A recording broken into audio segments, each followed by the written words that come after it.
Hello and welcome to another installment of Inside the Process here on my Joe Holt's Notes 2021 YouTube channel. We do this every Wednesday night with a new video premiere at 7 p.m. And I bring you into my world, and for better or worse, and it can go both ways, I suspect, I don't just play, I share experiences and thoughts. And there are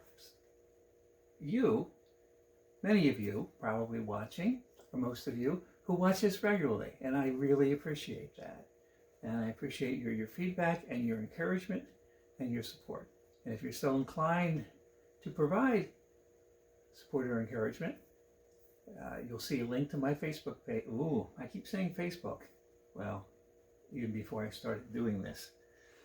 Anyway, you'll see a link to my website, Facebook. Good night. Well, there's a link to my Facebook page from my website, but I'm talking about the support link if you're inclined to drop a tip in the jar or something related to that. So tonight's theme, Holding Hands Across the Street, I had to look to see if I actually titled one of the installments something similar to that before. I didn't see it. But even if I'm talking about some things that I've talked about before, and that's bound to happen, there's going to be some new angles on it at least. And Holding Hands Across the Street is a reference to connecting with people who see things differently than you do. And that's actually a big subject, way beyond just playing the piano, but kind of takes me back to, if I ever do write a book, while I'm still here to do it, and I'm threatened to write many. I've started one or two, and they haven't really worked. But if I do write one, it's going to be everything I ever needed to know in life I learned at the piano. And it's really, really true. And what I learn here and how I can enhance and grow my being here is what I try to take into the rest of life. And that includes reaching out and connecting with people, finding ways to do that, recognizing your tribe, and then reaching out and making connections beyond your tribe. Both are actually things. Now, this is inspired by an encounter that happened on my gig with Sharon Sable this past Friday night. And I'll talk about that in more detail. But this is a subject and thoughts that I would share in other contexts too. So it all kind of comes together. But we'll start with that we all know where we live, or let's put this a better way. We all can be our best people when we understand ourselves and what our process is. Now, in taking you inside of mine, maybe, just maybe, there's something there that might benefit you or your process. And one thing that I think, should all embrace is we all have unique lenses. We all process in our own unique way. And sometimes in tribal settings, that's hard to embrace. But we do all have a place we call home. We do have a place that we live. And my clean segue was thwarted by not having that clipped properly. Ha.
that was interesting, or not, or just ridiculous, I suppose.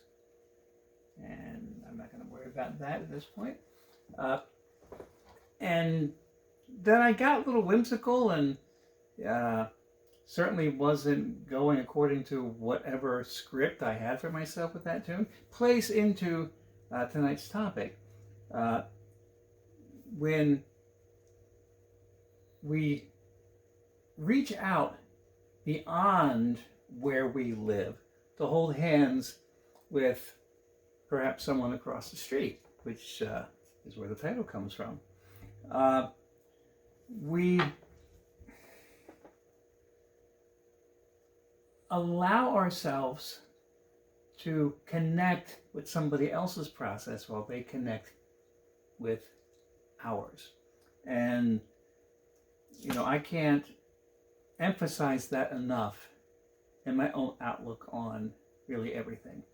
And Mainstay Mondays, which was the wonderful opportunity I had for 4 solid years, and then, splatterings after COVID, to put together collaborative shows with either local artists or regional artists that I'm connected with, and in a few cases, national artists. Did it every week, every Monday night for just about 4 solid years. Started in Memorial Day of 2016. And increasingly, I pushed myself to create connections and collaborations with musicians that are on different streets that I might not travel well or know my way around on. And there's a bunch of examples of that over the series. But one of them is in collaborating with classical musicians. And that's specifically what I'm going to talk about and what my experience was on Friday night. Now, in the Mainstay Monday universe, 2 of the significant collaborations, and I should say, by the way, this is a parentheses and not well placed, but follow me, I hope. I will be making an announcement very soon, in the coming days actually, about a new series that I'm going to have at the Mainstay, which is now confirmed officially between the new director and myself. And I'm going to have a chance to continue collaborative performances. And one of the early shows next year that I do in this series is going to be a collaboration with a wonderful classical pianist that is local here. Very, very good. I respect her very much. And we've been actually talking about this for a while. So my attempts at this cross-pollination thing are not over by any stretch. But 2 of, I guess, the best examples of that collaboration for Mainstay Monday was one when I invited, and this was early on, this is the first big step for me. I had no idea how it was going to work. Celine Mogilnicki, who's a wonderful classical soprano. And she had been in town every summer for a while for a big classical music festival that we have here locally. And I was able to snag her, and she was intrigued by the idea. We talked a lot about just music and our, connection to the creative space, and we felt we could find commonality, and we did. And we actually done it, I think, 3 times, at least twice, but I think 3. And each time just got more and more comfortable. And it was cool. It was a growing rapport. And another one, you might remember me talking about this or experiencing this if you're local to me, was when I invited, at the time, the 2 classical piano teachers at Washington College, where I'm on the adjunct faculty as the jazz combo director. Right now we're down to 1, but at the time we had 2 fine classical pianists, Woodman Park and Matt Brower. And they both came to a Mainstay Monday. I learned the second piano part, which is essentially the orchestra part. It was written by Gershwin as the initial second part, and then later scored for orchestra. And Woodman Park had already worked up the piano solo part. But boy, that was a stretch for me. That was a real stretch because that's the really long road.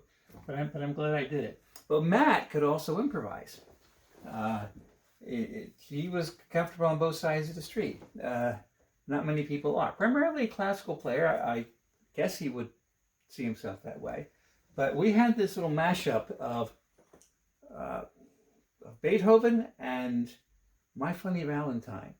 And I suggest you to, if you want, look it up on YouTube. You can just put Joe Holt, My Funny Valentine, then you'll see something with two pianos, or Joe Holt, Matt Brower. But I'm just going to play the My Funny Valentine part, and just imagine that Beethoven riffs are happening while I'm doing it.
So, I have this gig with Sharon Sable at Hummingbird to Mars, which is a really cool speakeasy.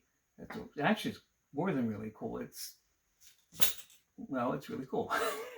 In Wilmington, above its parent restaurant, and it's you may have seen a couple posts on Facebook about it. And if you are on the Sharon Sable and Joe Holt Blossom Dearie tribute page on Facebook that we started about a month ago, that cover photo is actually from Hummingbird to Mars. One of the increasingly few places to gig where there's still an acoustic piano there to play. So I really enjoyed that. And the entrance is on the back side of the building, not really in an alley, on a street, but it's pretty much unmarked. Yeah, you have to know it's there, and you you press the button, and then the intercom comes on, the bartender comes on, or the host, and lets you in if there's room. That place fills up. Uh, and I really enjoy playing with Sharon. It's fun there. And some friends of Sharon came in, and in particular Gus, and I hope I say his last name right, Mercante. And he is a beautiful countertenor, just a wonderful classical voice. And he had a concert or a series of concerts, I'm not sure, in Wilmington. And a lot of Wilmington is Sharon's town, and a lot of people know her, and she knows a lot of people. They come to hear her, and Gus was one.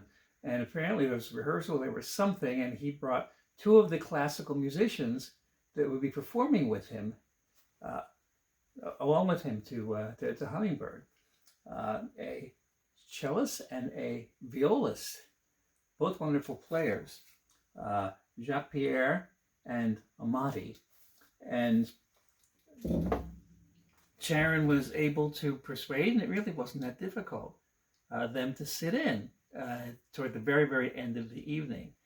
And it was the interesting now and unplanned collaboration between the improvising or jazz guys, me, although I don't really call myself a jazz guy because in the contemporary terms that I don't entirely fill that bill, but an improvising guy, and two classical players who, could play things out of their head, but when they're really expressing themselves, they're expressing themselves fully through the music that they practiced and internalized, that they can, play perfectly. And it's, that, what I talk about is that's the long road for me. It is the short road for many musicians.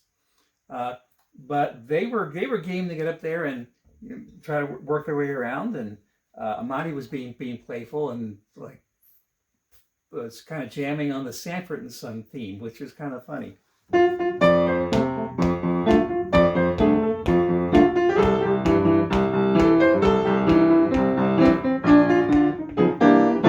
of course, I haven't.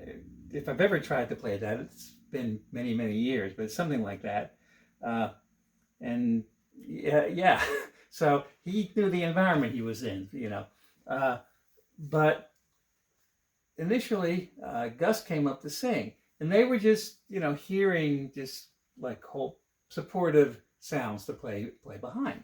And so Gus wanted to sing Moon River. At the time, I didn't know Gus. I didn't know how much experience he had with people accompanying him who don't read music. And sometimes that doesn't work, at least initially, for a classical singer who's used to hearing like specific cues, exactly what's in the sheet music. And I mean, I can give cues, but they're not specific cues. But Gus was actually very, very connected, and it was a pleasure to accompany him. And he asked me, could I play Moon River in A flat? Which could mean that the arrangement that he has, assuming he does, I think it's really possible that he might have, sheet music for it, classical pianist, if he wants to perform it, is in A flat. And I said, sure, while I'm saying to myself, because Moon River is actually a tune that I have to think about a little bit. When you move it from, the stock key of C, I had to think about the bridge.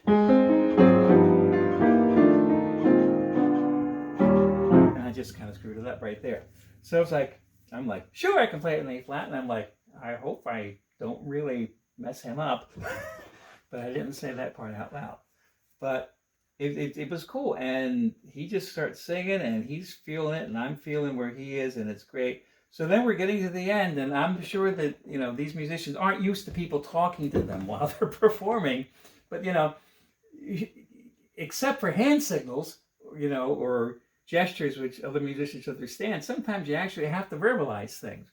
So as he's finishing up, and I'm listening to see if he's going to close a tune necessarily, and he wasn't necessarily going to close the tune, so I kept the tune going, and I said, come back in the half, at the half.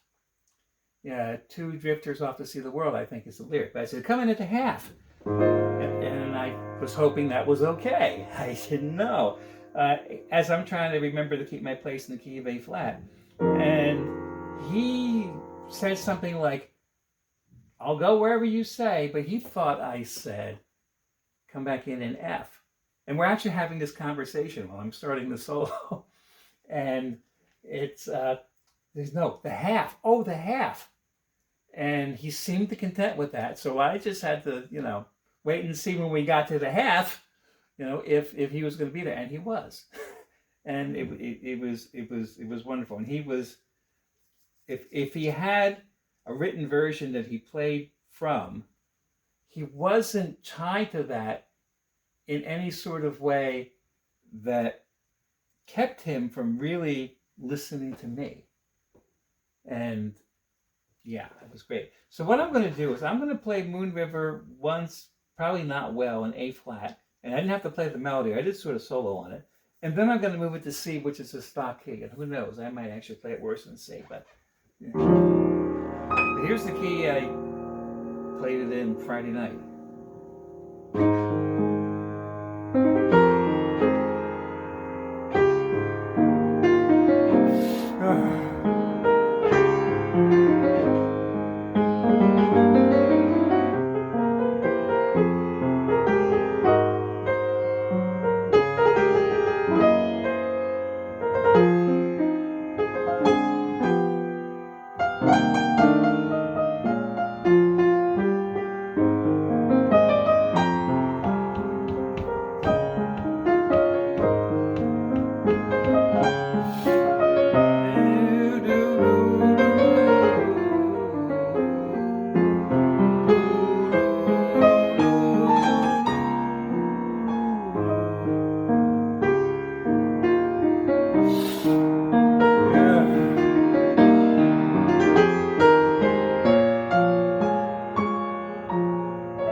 So we had a real beautiful moment with Moon River, and my phone is vibrating, and that was really cool. So it's like he's asked for an encore. Like, oh, another tune? Can I do another tune? And so he asked me about Someone to Watch Over Me. It says, phew, I know both of the tunes he wanted to sing. That can be an issue. But he didn't know his key for Someone to Watch Over Me, which actually was kind of cool because it told me for sure that we were going to be, and I knew this from the first time, we were going to be in this place of being connected and not confined to, something rigid. And talking about this reminds me of a time I saw Sammy Davis Jr., this is years ago, of course, when he was still alive, on the Arsenio Hall show, if you remember that. If you're not too young, you remember Arsenio Hall, late night. I think he was on Fox. I'm not sure. Or one of those alternative, at the time, networks. UHF, I think, but maybe I'm all mixed up.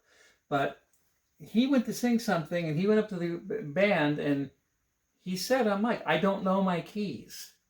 So he didn't know what to tell them. So what he did is he stood there, he sang the first couple of notes, and the band found the key, and they went. And this was Sammy Davis Jr. So it's like, if he didn't have to know his keys, then, you can't really impose that on anyone, can you?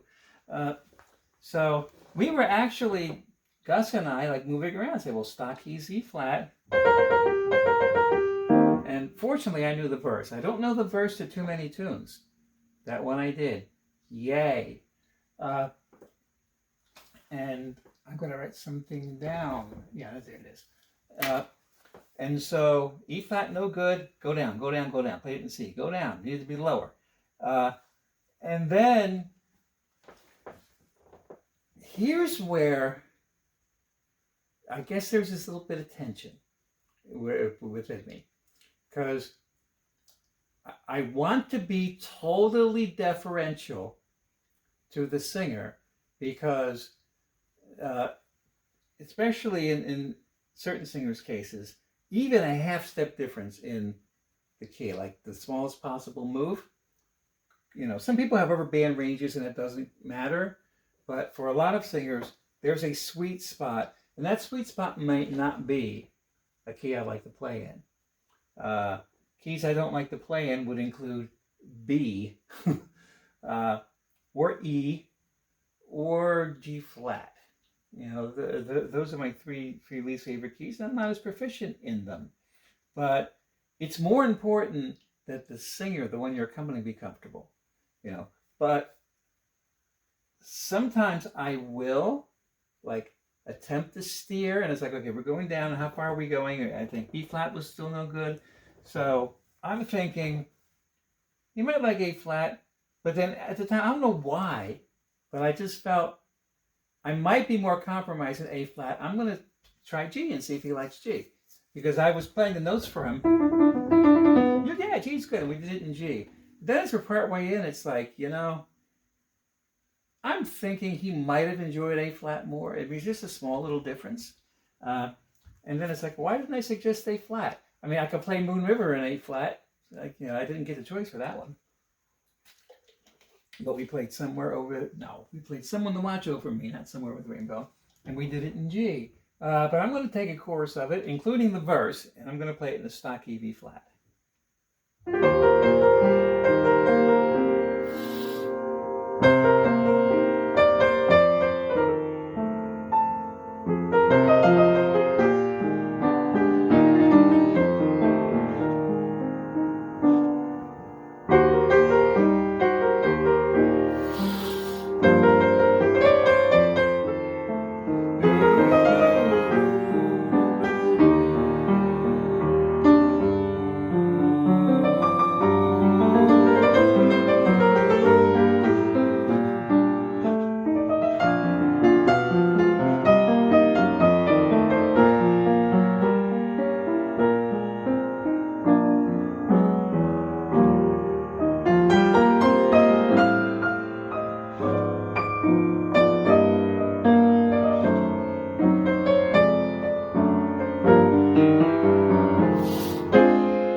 And playing that verse reminds me of something fun. This is completely unrelated to the topic. So this is a little funny detour here.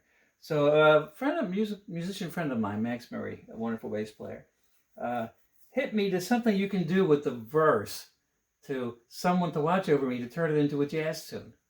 And all of a sudden, it's not someone to watch over me anymore. And it's like a nice little swing tune to blow on or improvise on.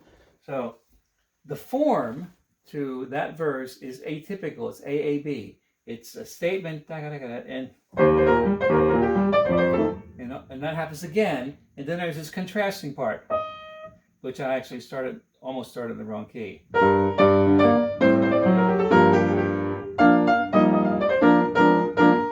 Right? And that's the B, which is usually the bridge, but that's the end of the verse, and then it starts in the tune. So what Max says is, put the A back after that bridge and swing the tune. So you have A, A, B, A, and then you have actually a 32-bar jazz tune.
Got myself a little tripped up, but yeah. So I didn't do that Friday night. It had nothing to do with Friday night. Now, the thing that happened next was perhaps the coolest part. As wonderful as it was to play with Gus, it was discussed before they came up that Sharon would sing a tune. She would sing the tune she has, I Wish You Love, and she has a chart for it, a chord chart. And since I usually don't play exactly what's on her chart, I put it in front of myself too, because those guys are going to be glued to it. But the music that they were looking at, and I don't think I should have thought to actually have Sharon's folder up here, and I don't, because I could actually maybe show it to you. But rather than music that they're used to seeing, it's just chord symbols, and they're not used to seeing that. So one of them asked me, so what's the minus mean after that? And it's minor. Oh, and so, but the classical guys, they know their theory, right? So they can construct the chord, so they know what kind of notes to play. And that was the one that we played from the chart, and we opened it up after, we put it in the bossa nova feel after Sharon sang it, right? Then I'm going to mess up the verse. I don't even know what key she sings it in now.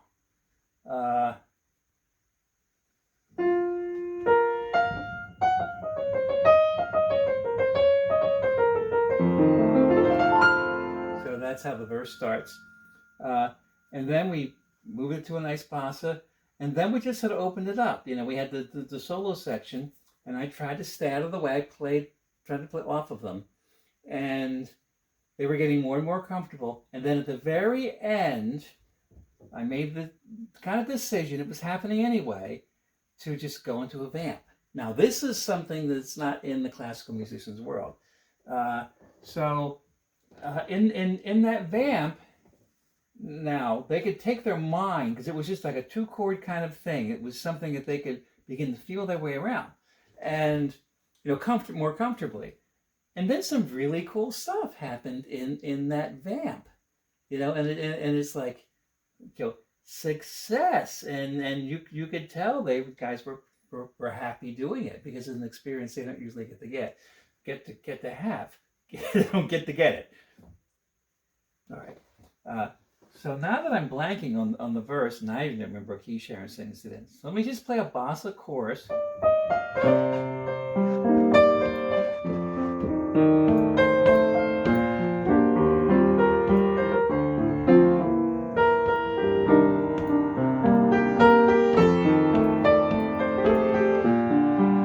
I have no idea, or I don't remember what my band was.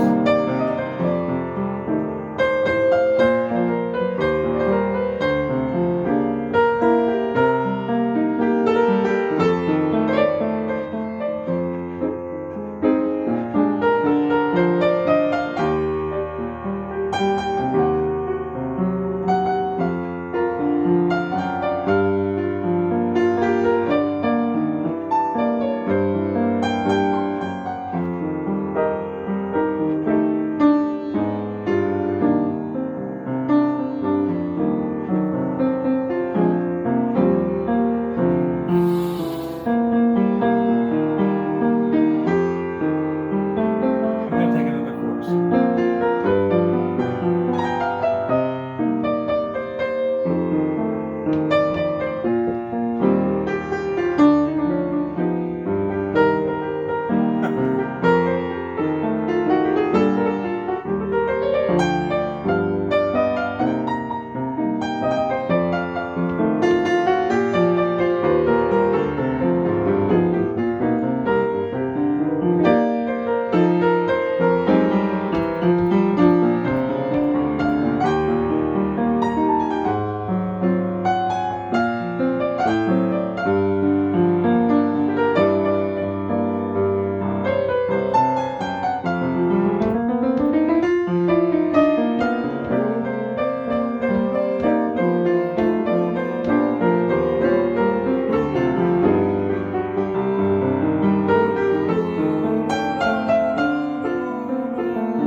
Something like that. But you could tell when I was through with the form of the tune, that I just continued in this repeating pattern. And it was a really, really cool experience. And that was pretty much at the end of the gig, the night. I think Sharon and I did one more tune. And now this is a late gig, so it's now after midnight, okay? And so we end, and I'm walk over to their table, Gus and Amadi and Jacques Pierre. And I guess because it's after midnight, See, sometimes I get exuberant, and there are times to get exuberant, and playing is one of them. But in conversation, sometimes it's like, oh, I know what I want to say, and then then I start talking a lot, and afterward, it's like, Joe, you really talk too much, because I was, just saying, well, then you practice this for that and do that, and they were interested, but I was still talking too much. But the main thing is he was sharing about, because what he said was, this is what I was going to jump off on.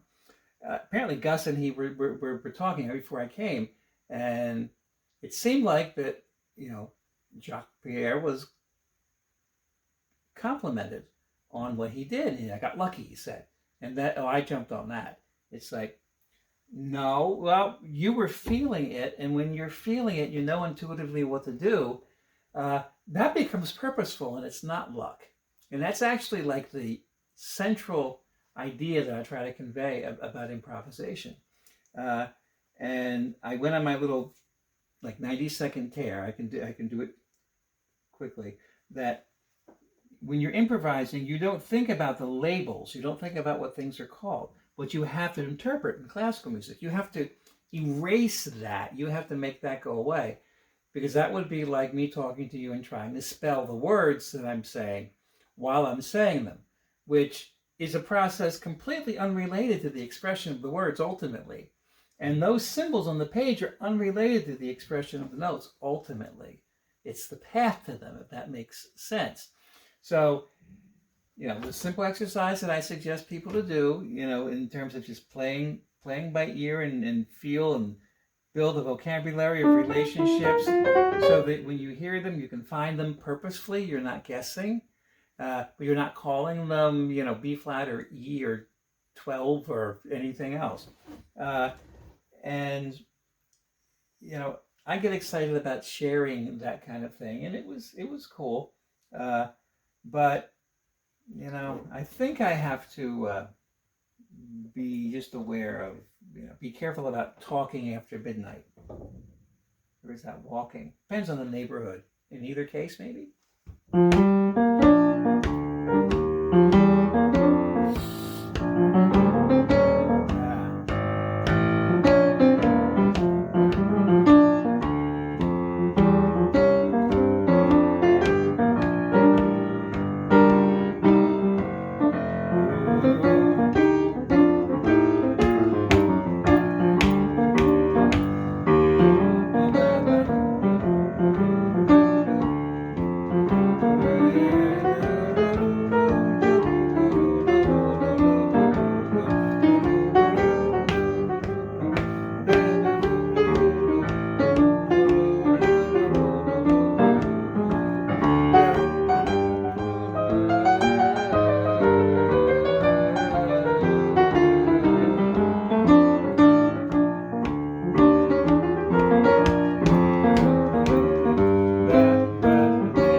too much talking after midnight. But never enough walking after midnight where I live, out in the middle of the cornfields. In fact, I think after it's midnight tonight, I'm going to go do that. The moon's almost full, 2 days till full moon. I think the sky might be clear tonight. Ooh, boy, it has nothing to do with the topic, does it? But at some point, I've been toying around with the idea of talking about improvisation, and a central theme, and you'll hear this again if I do a separate episode or installment on this, is that you build your vocabulary of pitch relationships so that it's just like when you're speaking and maybe sometimes you just, what's the right word? And then you find the right word. And you never say a word just guessing if the word's going to make sense in the sentence, do you? Now maybe you say a word like thinking of the word, the right word, and you're kind of hoping it is, but you show a sense of the word when you do it. You never just like randomly insert duck, bill, lamp post, run, scrape, fly. I needed to do it worse. I couldn't think of how to do it bad enough, but a random, in the middle of something. And you don't have to do that when you're improvising. Once you train yourself, which any musician can do by playing just simple melodies. Okay, you know that old gag from the Warner Brothers cartoons? I tend to do a litmus test when I sit down at a new venue or with musicians. The first thing I do, which is that gag that Yosemite Sam sets up Bugs Bunny, puts the, he has him play this piano and puts the sheet music up to endearing young charms, and then there's a stick of dynamite that's set off by the sea. And of course, Bugs Bunny never hits the right last note, and Yosemite Sam shows him how and blows himself up. It's a recurring theme. Why was I talking about that? So if you could take that line, if you're a pianist or a musician, and play the correct last note on purpose, and then just start moving it around. And just practice slowly and deliberately until you're comfortable finding those notes. You're actually teaching yourself interval relationships without calling them that. But it's kind of like, a toddler learning language. You just live there, right? And then when you have these little sound relationships inside of you, they'll come out at some point. And it's like, how did that happen? Well, my vocabulary got bigger. Ooh. So that's kind of how it happens and what I was trying to share. But I really just should have just listened to Jacques Pierre in particular, just like be really pleased with what happened. That's all that needed to happen. Anyhow, it's nice to hold hands with someone across the street. It's kind of like meeting in the middle, or just recognizing that actually it doesn't have to be the case that only one side of the street is sunny.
you go. A little window into my world. Hope this is interesting or useful or helpful or not totally boring. But I enjoy doing this, and if you're going to be there for it, I'll be there too. So thanks again. Stay in touch.